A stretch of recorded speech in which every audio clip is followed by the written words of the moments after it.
आज देशभरात महाशिवरात्री निमित्त मंदिरांमध्ये पहाटेपासूनच भक्तांची गर्दी। महाराष्ट्रातील त्र्यंबकेश्वर, बाबुलनाथ, परळी वैजनाथ आणि हिंगोली औंढा नागनाथ इथं भक्त दर्शनासाठी दाखल। मुंबईच्या बाबुलनाथ मंदिरात दर्शनासाठी पहाटेपासूनच भाविक दाखल। मध्यरात्री 12 वाजल्यापासून भाविकांची दर्शनासाठी बाबुलनाथ मंदिरात मोठी गर्दी। मुंबईच्या चांदिवली महादेव मंदिरात महाशिवरात्री निमित्त अघोरी नृत्याचं आयोजन। नृत्यामध्ये शिवशंकर आणि त्याच्या भक्ताचा नृत्य तांडव कलाकारांकडून सादर। पुण्यातील भीमाशंकर मंदिरात पहाटेपासूनच भाविकांची मांदियाळी। भीमाशंकराच्या मंदिराला आकर्षक सजावट। दर्शनासाठी भाविकांची जवळपास 1.5 ते 2 किलोमीटरपर्यंत लांब रांग। महाशिवरात्री निमित्त औंढा नागनाथ मंदिरात फुलांची सजावट। शिवभक्त अनिल देशमुखांच्या वतीनं शिवलिंगाला केसर आंब्यांची आरास।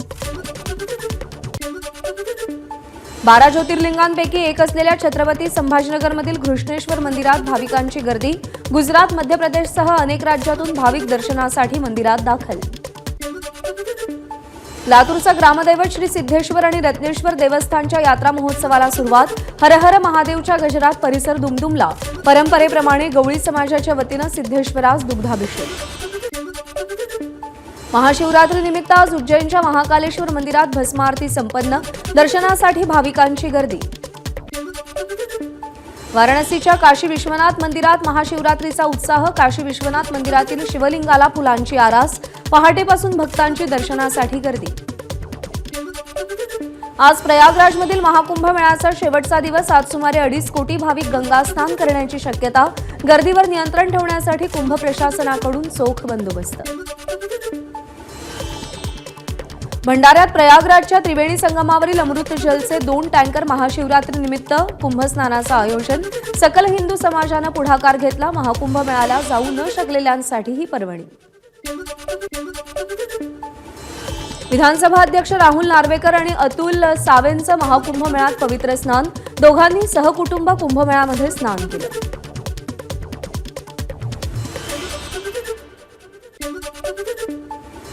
आज सह्याद्री अतिथीगृहावरती नाशिक कुंभमेळ्यासंदर्भात बैठक। मुख्यमंत्री देवेंद्र फडणवीसांच्या अध्यक्षतेखाली मंत्री गिरीश महाजनांकडून बैठकीचं आयोजन।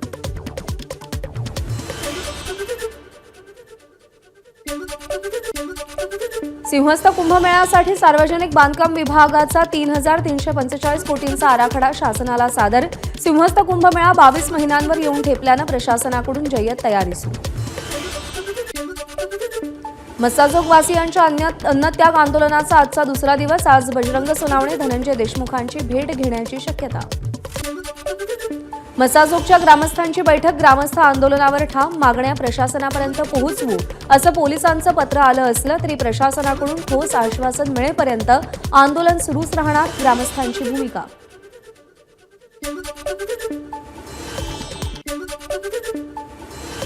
मराठा आंदोलक मनोज जरांगेंची मस्साजोग ग्रामस्थांच्या आंदोलनाला भेट। मुख्यमंत्री देशमुख कुटुंबाचा दुसऱ्यांदा बळी घेतात। शिंदे सरकार असतं तर सगळे आत असते, जरांगेंचं वक्तव्य।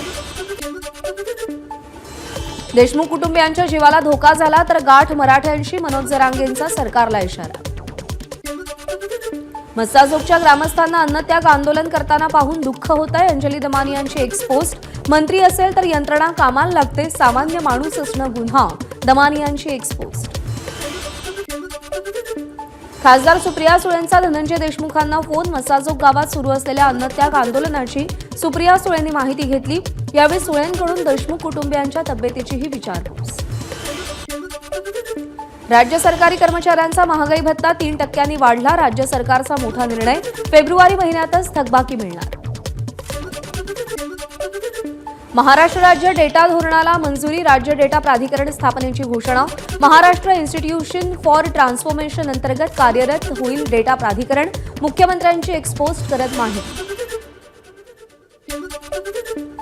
राज्यातील सगळ्यात जात पडताळणी समितींना अध्यक्ष मिळाले। महसूल मंत्री चंद्रशेखर बावनकुळे यांचा निर्णय। ओबीसी, व्हीजेएनटी, एनटी संवर्गातील जात पडताळणी गतिमान होणार। महाराष्ट्र विधिमंडळ समित्यांची घोषणा। 11 विधिमंडळ समित्यांवरती भाजपचे अध्यक्ष। समित्यांवर नियुक्त्या न झाल्यानं अध्यक्षांनी नाराजी व्यक्त केली होती। आपल्याला लोकसभा लढवायची होती. किरण सामंत यांनी इच्छा बोलून दाखवली. उदय सामंत रत्नागिरीचे तर राजन साळवी राजापूरचे आमदार आणि आपण खासदार असं सांगितलं होतं. किरण सामंत यांचं मोठं वक्तव्य. राष्ट्रवादी शरद पवार पक्षाचे प्रदेशाध्यक्ष जयंत पाटील यांनी चंद्रशेखर बावनकुळेंची भेट घेतली. सांगलीतल्या विकास कामांसाठी भेट झाल्याचा जयंत पाटलांचा दावा. बावनकुळेंकडूनही दुजोरा. कुस्तीगीर परिषदेच्या वतीनं महाराष्ट्र केसरी कुस्ती स्पर्धेचं आयोजन. रोहित पवारांची माहिती. तर विद्रोही कुस्ती स्पर्धा घेणाऱ्यांच्या तोंडी खऱ्या कुस्ती स्पर्धेची भाषा शोभत नाही. राम शिंदेंचा रोहित पवारांना टोला. MMRDAला हायकोर्टाचा दणका. मेट्रोसाठीच्या सल्लागार कंपनीचं कंत्राट रद्द. सिसरा कंपनीचं कंत्राट विनाकारण रद्द करणं बेकायदेशीर. हायकोर्टाचे निर्देश. फ्रान्स कंपनीच्या आरोपांची मुख्यमंत्र्यांकडून गंभीर दखल. मुख्य सचिव सुजाता सौनिक यांच्याशी आपण बोलू. पारदर्शकता राखण्यासाठी कोणतीही किंमत मोजू. मुख्यमंत्री देवेंद्र फडणवीसांची प्रतिक्रिया.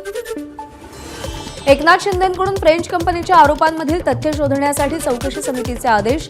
अतिरिक्त नगरविकास मुख्य सचिव आणि MMRDAच्या MDंना सूचना. मिंधे सरकारचे घोटाळे बाहेर येत आहेत. मुंबई दशकभरापासून काम करत असलेल्या फ्रान्ससारख्या परकीय कंपनीच्या आरोपांकडे दुर्लक्ष करता येणार नाही. भ्रष्टाचाराचा उगम शोधा. आदित्य ठाकरेंची मुख्यमंत्री फडणवीसांकडे मागणी. MMRDAमध्ये भ्रष्टाचाराशिवाय एकही काम होत नाही. विरोधी पक्षनेते अंबादास दानवेंची टीका. सिसरा कंपनी संदर्भात ED CBI चौकशी करा. खासदार अरविंद सावंत यांची मागणी.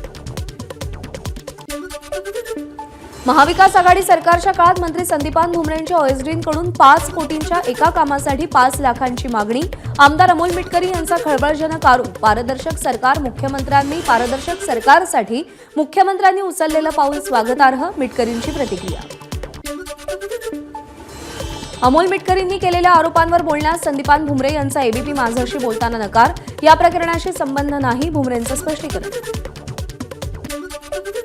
महाशिवरात्रीनिमित्त त्र्यंबकेश्वर ट्रस्ट प्राजक्ता माळीचा कार्यक्रम घेण्यावर ठाम. माजी विश्वस्त ललिता शिंदेंचा आरोप फेटाळून ट्रस्टचा प्राजक्ता माळीचा भरतनाट्यम कार्यक्रम घेण्याचा निर्णय. देवाच्या दरबारात कुणीही सेलिब्रिटी नसतो. प्रत्येक जण भक्त असतो. त्र्यंबकेश्वर मंदिरातील कार्यक्रमाला विरोध झाल्यानंतर प्राजक्ता माळीची प्रतिक्रिया. आज महाशिवरात्रीनिमित्त शेअर बाजार बंद राहणार. NSE आणि BSE मध्ये कोणतेही व्यवहार होणार नाही. पंढरपुरातील विठुरायाच्या मंदिराचा लाकडी दरवाजा चांदीनं मढवला.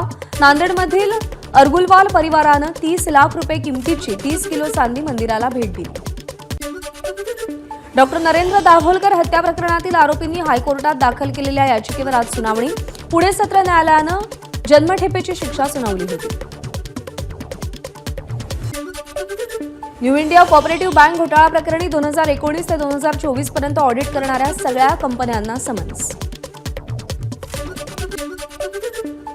इंडियाज गॉट लेटेंट प्रकरणी सायबर सेलनं अपूर्वा माखीजाची चौकशी केली. या प्रकरणात आतापर्यंत रणवीर अलाहाबादिया, आशिष चंचलानी समेत अनेक स्टँडअप कॉमेडियनची चौकशी झाली. कोकणामध्ये ठाकरेंच्या शिवसेनेला धक्का. दापोलीतील उपनगराध्यक्ष खालिद रखांगे यांचा एकनाथ शिंदेंच्या शिवसेनेत प्रवेश. त्यापूर्वी 5 नगरसेवकांनी स्वतंत्र गट स्थापन करून शिंदेंच्या शिवसेनेत प्रवेश केला. गजा मारणेला 3 मार्चपर्यंत पोलीस कोठडी. मोहोळ यांच्या कार्यकर्त्याला केलेल्या मारहाणी प्रकरणी मारणे अटकेत. मकोका अंतर्गत गजा मारणेला चौथ्यांदा अटक. ठाणे महानगरपालिका हद्दीतील 41 अनधिकृत शाळांपैकी 68 शाळांविरोधात गुन्हा दाखल. उर्वरित 13 अनधिकृत शाळांविरोधात गुन्हा दाखल करण्याची प्रक्रिया सुरू. शाळांमधील विद्यार्थ्यांचं अनधिकृत शाळांमध्ये समायोजन केलं जाईल. मुंबई, पालघर आणि रत्नागिरीमध्ये उन्हाचा तडाखा. मुंबईमध्ये 38.7 अंश सेल्सिअस तापमानाची नोंद. रत्नागिरीमध्ये 37 अंश तर डहाणूचा पारा 38.1 अंश सेल्सिअस. मुंबईची वाढती वीज मागणी पूर्ण करण्यासाठी टाटा पॉवर सज्ज. मुंबईची एकूण वीज मागणी 4500 मेगावॅटपर्यंत पोहोचण्याची शक्यता. भिवंडी महानगरपालिका क्षेत्रातील 71 लाख थकीत मालमत्ता कर वसुलीसाठी इमारतीवर कारवाई. इमारतीचं नळ कनेक्शन खंडित. कारवाई न करणाऱ्या कर्मचाऱ्यांना कारणे दाखवा नोटीस. कोथरूडचा बीड होण्यापासून वाचवा. आमचं कोथरूड असं नव्हतं असा मजकूर असलेले बॅनर कोथरूड परिसरात अनेक चौकांमध्ये झळकले. विश्व हिंदू परिषदेच्या कार्यकर्त्यांना मारहाण केल्यानं मंगलप्रभात लोढा वाकोला पोलिसांविरोधात आक्रमक, दोषी अधिकाऱ्यांना सक्तीच्या रजेवर पाठवण्याची लोढांची मुख्यमंत्र्यांकडे मागणी. वृद्धांसाठी असलेल्या विविध योजनांचं मानधन त्यांना मिळत नसल्यानं भंडाऱ्यामध्ये काँग्रेसचा मोर्चा, डीबीटीच्या नावाखाली निराधारांची अडवणूक न करण्याचीही काँग्रेसची मागणी. अनधिकृत रिसॉर्टवरती महसूल विभागाची पार्टी, पुण्यातील प्रांताधिकारी आणि तहसीलदारांच्या डान्सचा व्हिडिओ वडेट्टीवारांकडून पोस्ट, कर्मचाऱ्यांच्या सत्कारासाठी पार्टीचं आयोजन केल्याचा खेडच्या प्रांताधिकाऱ्यांचा खुलासा. नागपूरमध्ये नगरपालिका, नगरपरिषद आणि नगरपंचायतीच्या कर्मचाऱ्यांचं आंदोलन, विविध मागण्यांसाठी कर्मचारी आक्रमक. मराठा आरक्षणाच्या मागणीसाठी मराठा आंदोलकाचा आत्मदहनाचा प्रयत्न, नंदुरबारच्या उमरदे येथील आंदोलकानं आत्मदहनाचा प्रयत्न केला, आंदोलकाला पोलिसांनी ताब्यात घेतलं. नाशिकच्या लासलगावमध्ये कांद्यावरील 20% निर्यात शुल्क रद्द करण्याची शेतकऱ्यांची मागणी, अन्यथा कृषी मंत्र्यांसमोर आंदोलन करण्याचा इशारा दिला. धाराशिव जिल्ह्यामध्ये बर्ड फ्लूचा शिरकाव, कावळ्यांना बर्ड फ्लूची लागण, ढोकी परिसरात आढळलेल्या मृत कावळ्यांना बर्ड फ्लूची लागण झाल्याचा अहवाल. फलटणच्या पिंपरत गावामध्ये सर्व्हिस रोडवर उड्डाण पुलाचं इंटरलॉक पडलं, त्यामुळे वाहतुकीला मोठी अडचण. मीरा भाईंदर महानगरपालिकेकडून काश्मीरा परिसरातील हायवेलगतच्या ऑर्केस्ट्रा बारवर कारवाई, संबंधित बारमध्ये नियमांचं उल्लंघन करून व्यवसाय सुरू होता. रत्नागिरीतील चिपळूणमध्ये लेदर बॉल क्रिकेटच्या भव्य स्टेडियमचं क्रिकेटर रिंकू सिंग आणि व्यंकटेश अय्यरच्या हस्ते उद्घाटन, स्टेडियममुळे ग्रामीण भागातून खेळाडू निर्माण होतील, व्यंकटेश अय्यरनं विश्वास व्यक्त केला. पंतप्रधान नरेंद्र मोदींनी गुवाहाटी इथं ॲडव्हान्टेज आसाम 2.0 शिखर परिषदेचं उद्घाटन केलं. आसामची अर्थव्यवस्था 7 वर्षात 6 पट वाढल्याची पंतप्रधान मोदींची भाषणात माहिती. गौतम अदानी आसाममध्ये 50,000 कोटी रुपयांची गुंतवणूक करणार, गुवाहाटीमध्ये सुरू असलेल्या ॲडव्हान्टेज आसाम परिषदेत गौतम अदानींची घोषणा, अदानी समूह आसाममध्ये पायाभूत सुविधाही उभारणार. एप्रिल मे 99 चित्रपटाचे दिग्दर्शक राजदत्त यांच्या हस्ते पोस्टरचं अनावरण, 16 मे 2025 रोजी चित्रपट प्रदर्शित होणार. चित्रपटाचे निर्माते राजेश मापुसकर असून लेखन आणि दिग्दर्शक रोहन मापुसकर यांनी केलं. पहिला महाराष्ट्र प्रेरणागीत पुरस्कार स्वातंत्र्यवीर सावरकर यांच्या अनादिमी अनंतमी गीताला जाहीर, सांस्कृतिक कार्यमंत्री अॅडव्होकेट आशिष शेलार यांनी फ्रान्समधून घोषणा केली. 2 लाख रुपये रोख रक्कम आणि स्मृतिचिन्ह असं या पुरस्काराचं स्वरूप. मैथिली ठाकूरनं जळगावमध्ये भक्तिगीत गात रसिकांना मंत्रमुग्ध केलं. स्वर्गीय भवरलाल जैन यांच्या स्मृतिदिवसाच्या औचित्यानं कार्यक्रमाचं आयोजन. रिलायन्स रिटेल व्हेंचर लिमिटेडचा कार्यकारी संचालिका ईशा अंबानी यांना प्रयागराजमध्ये पवित्र स्नान केलं. त्रिवेणी संगमात पवित्र स्नान करत अर्घ्य अर्पण केलं. एबीपी माझा, उघडा डोळे बघा नीट.